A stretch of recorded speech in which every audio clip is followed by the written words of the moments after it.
오셨습니다. 참 잘 오셨습니다.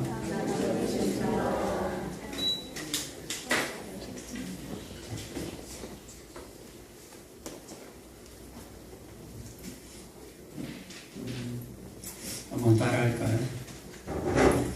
보좌 앞에 있는 7명. 보좌 앞에 있는 7명. 보좌 앞에 있는 7명. 보좌 앞에 있는 7명. 여기 뭐가 있는 줄 알았어요. 이쪽으로 보시면 뭐가 또 나타나나요? 여기에? 계속 나타납니까?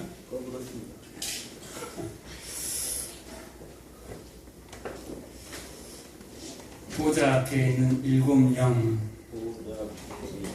이제도 계시고 전에도 계셨고 장차 오실 이와, 그리고 이제 두 번째 그의 보좌 앞에 있는 7명과 이제 다음 시간에 할 이제 죽었다가 살아내신 충성된 증인에 대해서 할 건데요. 성부 하나님, 성자 하나님 가운데 뭐가 있습니까? 그 보좌 앞에 있는 7명. 7명이라는 게 무엇이다라는 거예요? 바로 성령님을 가리킨다라는 거예요. 7명. 무슨 7명이, 야, 7명이나 돼, 성령님이? 어떻게 7명이 성령님이 되지? 7이라는 것은 요한계시록에 지금 계속 나와요. 요한계시록에 7은 숫자 그대로 읽어버리면 혼란합니다. 7은 상징적인 수예요. 계속해서 말씀하지만 7은 완전수고 충만한 수고 안식의 수라고 얘기합니다.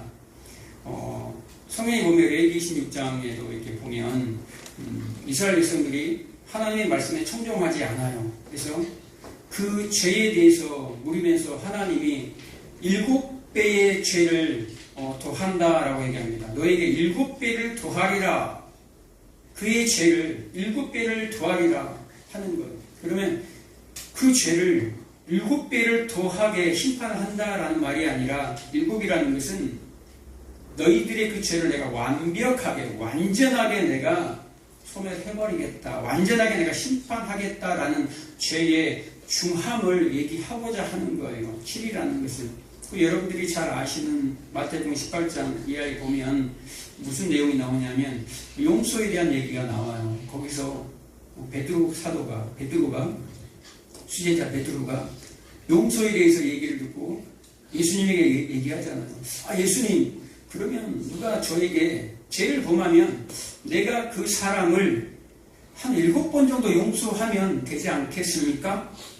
그 당시에 3번이면 야, 대단한 건데 7번이나 용서한다고 하니까 좀 칭찬받으려고 얘기한 건데, 자, 베드로야, 7번뿐만 아니라 그 7번을 70번씩이라도 그리해라, 용서해라라는 거예요. 7번에 70번은 몇 번입니까? 7절에 49, 490번. 490번 용서하고 491번째도 용서하지 말라는 거예요? 아니죠. 계속해서 용서하라는 거예요. 그래서 이 7이라는 숫자는 계속해서 나와요. 그리고 이 7이라는 숫자는 앞으로 어디에도 나옵니까? 7인 뗄 때 나와요. 또 7 나팔 불 때 나오고 7 대접 재앙에서 또 나와요. 그 7이라는 것은 완전한 하나님의 심판을 얘기하는 거예요.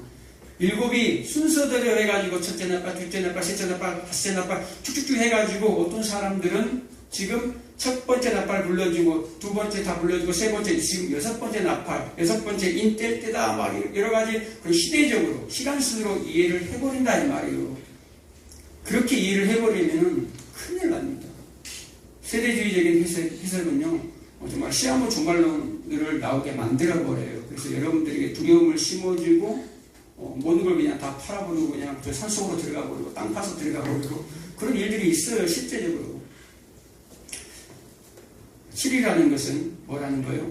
하나님의 완전한 심판을 의미하는 거예요. 완전하게 인 나팔 대접장을 통해서 하나님이 완전하게 심판을 이 역사 속에서 할 것이다 라는 것을 얘기하는 거예요. 오늘 보좌 앞에 있는 그 7명이 나오는데 누구에게 편지합니까?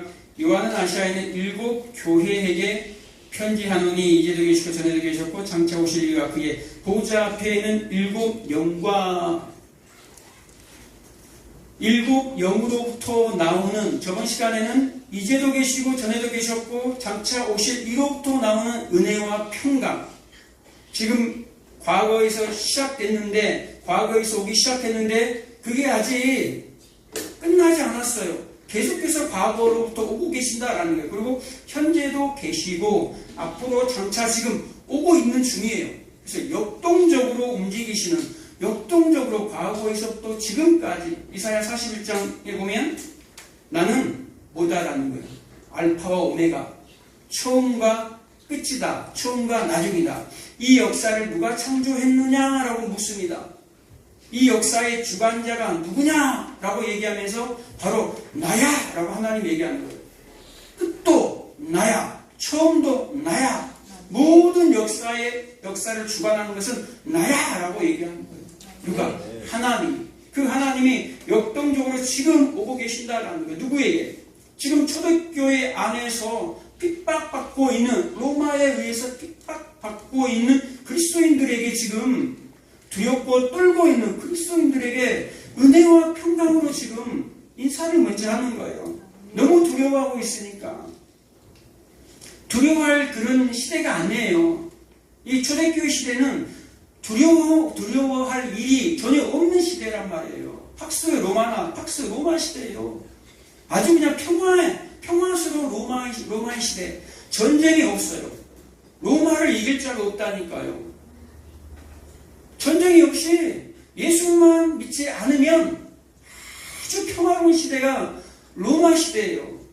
그런데 왜 그리스도인들만 고난을 받냐? 그리스도인들만 박해해요. 왜요? 그들이 신을 따르지 않기 때문에. 전 세계를 제패한 로마가 황제를 세워놓고 황제를 신으로 섬겨라 라는 황제 숭배 사상에 끌려 있어요. 그래서 로마 황제에게 숭배를 아니하면 다 잡아 죽이는 거예요. 근데 그리스도인들은 누가 신인데, 누가 메시아고 구세주입니까?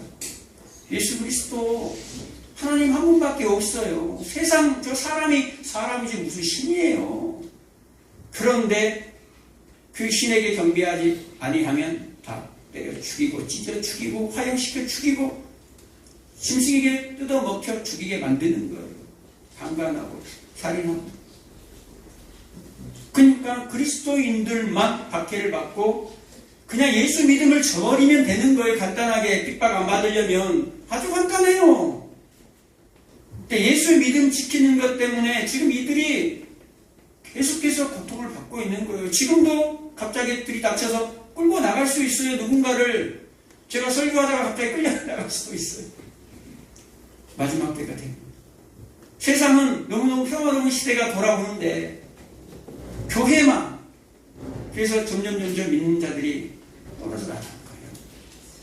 그래서 마지막 때 그 들어가는 수가 적다라고 예수님이 선포를 해버리는 거예요.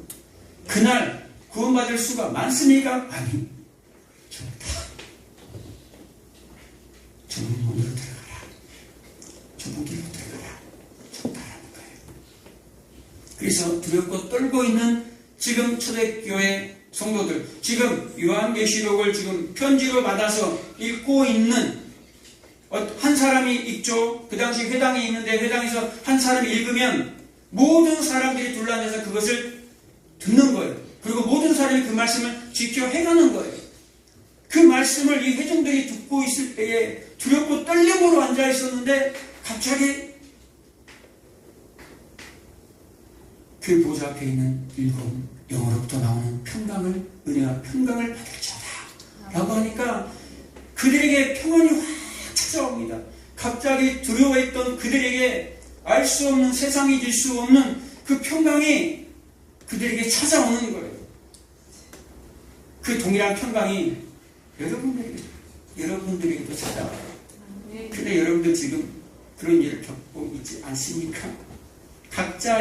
각자마다 아주 작은 일들을 겪고 있잖아요. 또 지나고 있잖아요. 작은 고난들, 실패, 환난, 그런 일들을 겪고 있다 이 말이에요. 그리고 마지막 때처럼 이 초대교인들처럼 우리도 그런 일을 맞이하게 돼요. 미리 뭐 하라라는 게 지금 이 7교회 편지를 통해서 마지막 시대를 살아가는 교회들에게, 우리 성도들에게 잊지 말라라는 거예요. 이런 일이 너희들에게 닥쳐올 때에 이 말씀을 읽으라라는 거예요.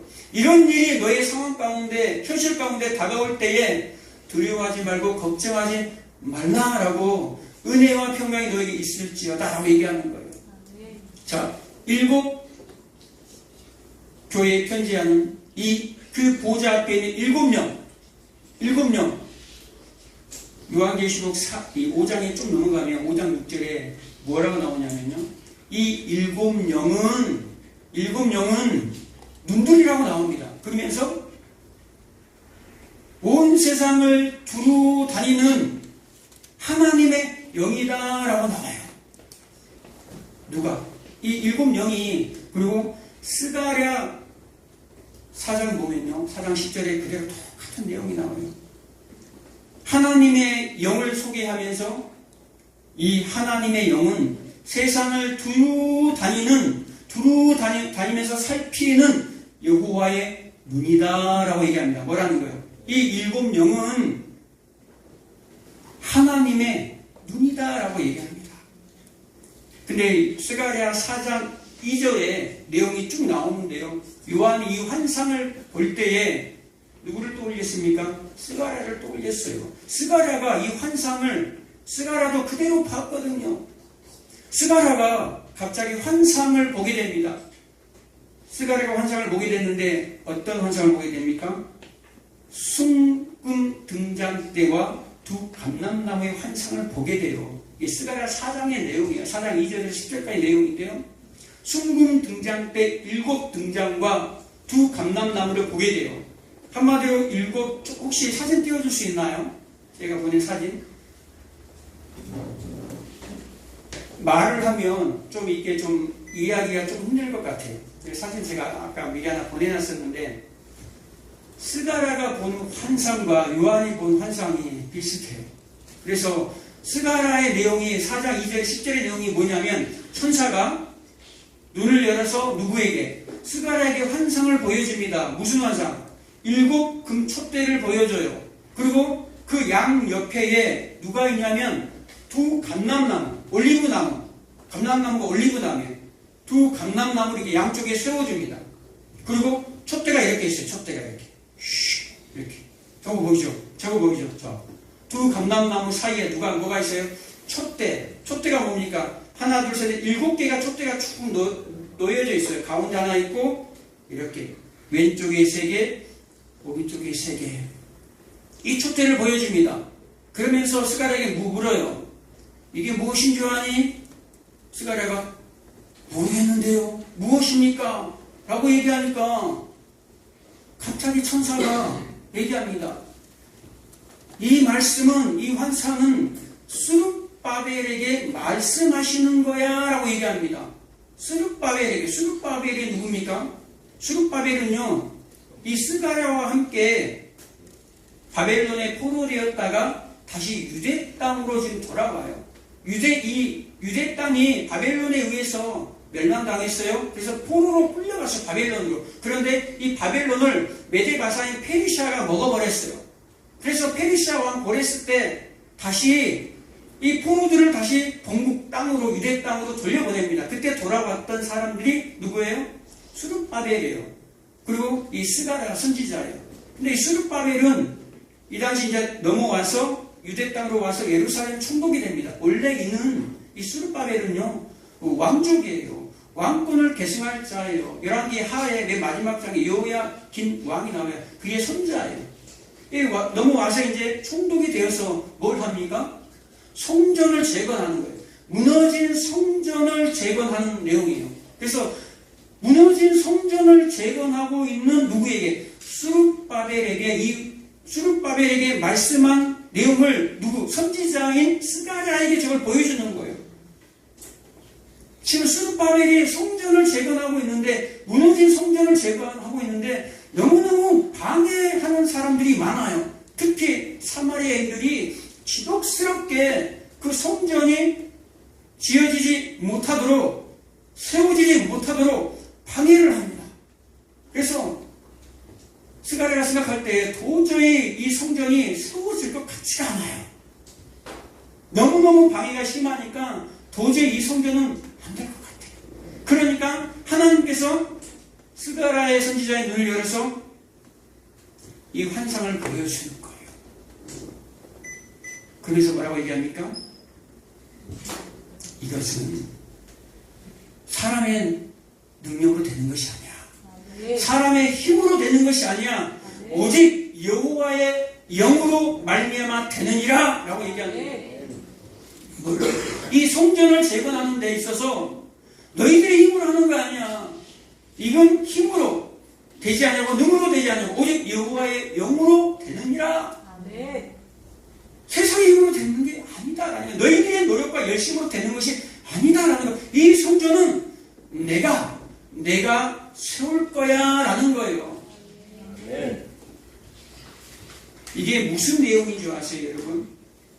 교회를 세우는 내용이에요. 스가랴의 이 환상이 그냥 두 감람나무, 그냥 이 금촛대들이 있는 것이 아니라 요한계시록 1장 20절에 보면 일곱 등대는, 일곱 촛대는 하고 뭐라고 나옵니까? 일곱 촛대는 일곱 교회니라 라고 나와요. 뭐라고요? 일곱 촛대는 일곱 교회. 일곱 촛대가 원래 뭐예요? 일곱 촛대, 일곱 등대가 무엇을 상징합니까? 교회를 상징해요. 왜 교회를 상징합니까? 왜 교회를 상징하나요? 성령께서, 예수님께서 십자가에 죽으시고 부활 승천하시고 우리에게 뭘 보내줬습니까? 성령을 보내줘요. 누가? 성령을 보내줘서 여러분 안에 믿음으로 그걸 받아들이면 여러분 안에 성령이 부하는 성전이 되는 거예요. 그래서 일곱 촛대를 뭐라고 얘기합니까? 또 일곱 교회라고 또 얘기를 하는 거예요. 성령이 우리 안에 들어와 버려서 연합이 되었다, 하나가 되었다라는 거예요. 그래서 교회를 갖다가 또 뭐라고 그래요? 성령이 그 안에 들어가 버리기 때문에 일곱 등대, 일곱 촛대를 전체 교회라고 얘기하는 거예요. 이 교회 또한 성령이라고 표현을 하는 거예요. 지금 이 스룹바벨이 뭘 짓고 있어요? 성전을 재건하고 있어요. 그러니까 이 예수 그리스도의 사역을 통해서 교회가 탄생됨을 지금 미리 스가랴 선지자를 통해서 지금 환상으로 보여주고 있는 거예요. 굉장히 어려운 환상 같지만 이 환상은 옛사람이 죽고 새사람이 지금 창조되는 그런 내용이에요. 우리의 옛 자아가 죽고 오직 예수 그리스도의 성령으로 거듭난 나의 새로운 사람이 탄생하는 그 내용을 지금 담고 있는 거예요. 그런데 이 내용이 어떤 내용이냐면요. 자, 보세요. 이 내용이 똑같이 레위기 24장 1절에서 4절에 나와요. 여기서는 어떤 내용이 나오냐면 똑같은 환상인데, 똑같은 환상이 아니라 구약의 제사장들이 성막에 들어가서 일곱 촛대가 켜져 있는 성막이 어디 있냐면 지성소가 있고 지성소 밖에 휘장이 있어요. 그 휘장 안에, 휘장 바로 앞에다가 일곱 금촛대를 세워요. 일곱 금촛대. 여기서 말하는 똑같은 일곱 그 금촛대가 일곱 영, 보좌 앞에 있는 일곱 영, 보좌 앞에, 지성소가 하나님이 임재하는 곳이죠. 그 지성소 앞에, 그 보좌 앞에 있는 일곱 영으로 표현을 하는 거예요. 이 금촛대를. 좀 어려우신가요? 역시 우리 안수집사님. 성막에 딱 그림을 보면 지성소가 있고 지성소와 성소 사이에 휘장이 있어요. 휘장이. 그래서 지성소 바로 앞에 여기다가 촛대가 세워지는 거예요. 촛대가 세워져요. 촛대가 세워지는데 이것을 갖다 뭐라고 합니까? 일곱 촛대가 성령이면서 이것도 교회로 이렇게 표현을 합니다. 자, 그래서 옛 성전이 무너지고 새 성전이 지어져가는, 그리고 옛사람이 무너지고 새사람이 지어지는 교회를 탄생하는 예수 그리스도 사역인데 이게 그대로 레위기 24장의 그림으로 나오는데요. 제사장들이 이 촛대의 불을 꺼지지 아니하도록 이 촛대에다가 뭘 붓습니까? 기름을 부어야 돼. 기름. 이 촛대의 불은요, 24시간 365일 꺼지면 안 되는 거예요. 꺼지면 절대 안 되는 거예요. 이 빛은. 그래서 제사장들이 그렇게 많이 필요한 거예요. 24시간 저녁부터 아침까지 반드시로 거기다가 기름을 부어요. 그래서 불을 밝히는 일을 하는 거예요. 아론 계열의 제사장들에게 그 임무를 맡겼어요. 이 얘기는 무슨 얘기입니까? 교회는 그 일곱 교회는 전체 교회는 영원히 꺼질 수가 없는 불이다라는 거예요. 영원히 꺼질 수가 없는 빛이다라는 것을 얘기하고 있는 거예요. 이것을 환상으로 구약의 이 제사 내용을 환상으로 그대로 스가닥에 보여줬는데 그 환상에서는 어떤 일이 벌어집니까? 그 환상에서는요, 두 감람나무가 있어요. 두 감람나무에서 기름이 흘러 들어옵니다. 기름이 양쪽에서 흘러 들어와서 7 등잔에 다 채워집니다. 어떻게? 영원히 계속 자동으로 공급이 되는 거예요. 순결한 기름, 성령이 계속 공급이 돼요. 누구에게? 7 교회에게, 7 촛대에게 계속 끊임없이 공급이 돼요. 촛대가 누굽니까? 교회고 성령이에요. 두 감람나무가 또 성령을 의미합니다. 성령에 의해서 존재되는 교회, 성령에 의해서 유지되는 교회, 성령에 의해서, 성령은 영원하신 분이시죠? 성령은 영원하신 분이에요. 그래서 성령이 끊임없이 영원한 성령께서 그 7 촛대에게, 전체 교회에게 성령으로 계속 공급해 주시는 거예요. 그러니까 교회는 영원히 빛을 발할 수밖에 없는 존재다라는 거예요. 그래서 천상의 우리 교회가 영원히 지금 빛을 발하고 있는 교회다라는 것을 지금 핍박받고 있는 교회에게 지금 알려주는 거예요. 그러면서 이 교회는 이미 이 땅에 임했다라는 거예요. 그러면 이 지상에 있는 교회도 뭐 한다라는 거예요? 너희들도 지금 영원한 빛을 받고 있으며 그 빛을 통과하는 자들이다라는 거예요. 여러분, 지성소에 하나님의 임재가 임합니다. 지성소에. 그런데 뭘로 막혀있죠? 휘장으로 막혀있어요. 그 막혀있는 바로 앞에 7 촛대가 놓여있어요. 그런데 예전에는 제사장들이 계속 부어야지만이 이 불이 밝혀져요. 그런데 예수님 십자가 사건으로 이 휘장이 찢어져 버렸어요. 찢어져 버리니까 지성소에 임하는 하나님의 그 어마어마한 영광이 어디에 비쳐버려요? 이 촛대, 금촛대에 비쳐버리는 거예요. 금촛대로 바로 그냥 하나님의 영광이. 그래서 요한계시록 21장에 보면 해와 달의 비침이 쓸데없고 이제는 하나님의 영광과 예수 그리스도의 그 비침이 교회의 영광이 되는 거예요. 우리 스스로가 빛나는 것이 아니라 무엇 때문에? 그래서 촛대를 갖다가 뭘로 만듭니까? 금으로 만들어요. 그 당시 금은요, 빛을 상징하는 거예요. 빛. 너희는 세상의 빛이라. 이사야 61장 1절에 일어나라. 빛을 발하라.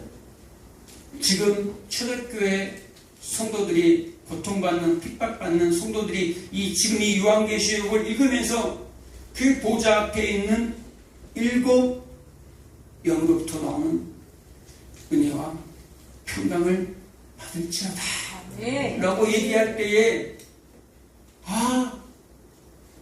그 출애굽기의 그 레이기, 그 스가랴에 나왔던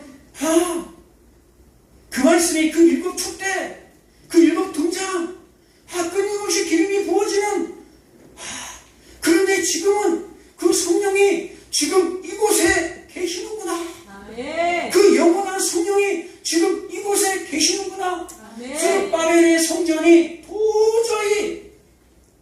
도저히 세워지지 못할 것 같은 스룹바벨 성전이